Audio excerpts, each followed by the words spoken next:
இன்றைக்கு மற்றவர்களுடைய துன்பத்தில் இன்பம் காணுகிற அப்பேற்பட்ட கொடுமையான குணம் மக்கள்கிட்ட இருக்கிறத நம்ம பார்க்குறோம் பாவ உலகத்தில் இல்லையா. அதனால தான் உலகம் ரொம்ப காம்ப்ளிகேட்டட். 2 பேர் கல்யாணம் ஆகி நல்லா இருக்கிறாங்க, சந்தோஷமாக இருக்கிறாங்க. ஆனால் அங்கே யாரோ 2-3 பேர் கூடி பேசிகிட்டு இருக்கிறாங்க. என்ன இது இப்படி இருக்க விடலாமா?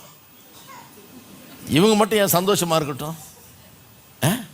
எங்கள் ஊர்களெல்லாம் பிள்ளைகள்லாம் சந்தோஷமாக இல்லையே, இவங்க பிரிஞ்சிட்டாங்க, அவங்க விட்டுட்டு வந்துட்டாங்க, இதெல்லாம் அப்படி இருக்குது. அப்போ இவன் மட்டும் ஏன் சந்தோஷமாக இருக்கு, இவன் வீடு மட்டும் ஏன் உருப்படணும், இதை எப்படியாவது கெடுக்க வேணாமா அப்படின்னு குசுன்னு பேசிகிட்டு இருக்கிறாங்க. வேலை நடக்குது. சிலர் குசு பேசினாங்கனால 200-300 மைலில் ஏதோ ஒரு குடும்பம் அழிய போகுதுன்னு அர்த்தம்.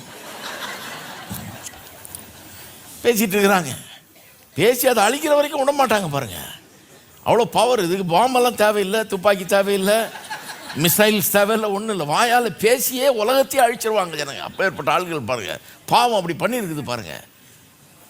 பேசி அந்த 2 பேருக்குள்ள தகராறை மூட்டி விட்டு மன வருத்தத்தை உண்டாக்கி அந்த பொண்ணு பொட்டி படிக்கலாம் தூக்கிட்டு அப்பா வீட்டுக்கு போகிற வரைக்கும் சும்மா இருக்க மாட்டாங்க.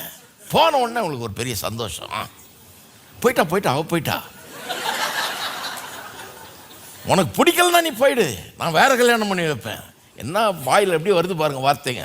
கல்யாணன்றது உங்களுக்கு பெரிய ஜோக்கு மாதிரி இருக்குது. போயிட்டு நான் வேறு கல்யாணம் பண்ணி வைப்பேன் அப்படின்னு பேசுகிற கிறிஸ்தவர்களே கூட நீங்கள் பார்க்கலாம். ஏனென்று சொன்னால் மற்றவர்களுடைய துன்பத்தில் இன்பம் காணுகிற வேலை ஆயிடுச்சு. இப்போ இன்பம் காண வேண்டியது தான். இன்பத்தை கர்த்தர் கொடுக்குறாரு, சந்தோஷத்தை அனுபவிக்கும்படியாக கர்த்தர் சொல்லியிருக்கிறாரு. ஆனால் இப்படியா சந்தோஷத்தை அனுபவிக்கிறது? தவறான விதத்தில், தவறான அளவில், தவறான விதத்தில் சந்தோஷத்தை அனுபவிக்க தேடுறதா? அது எவ்வளோ பெரிய தவறு.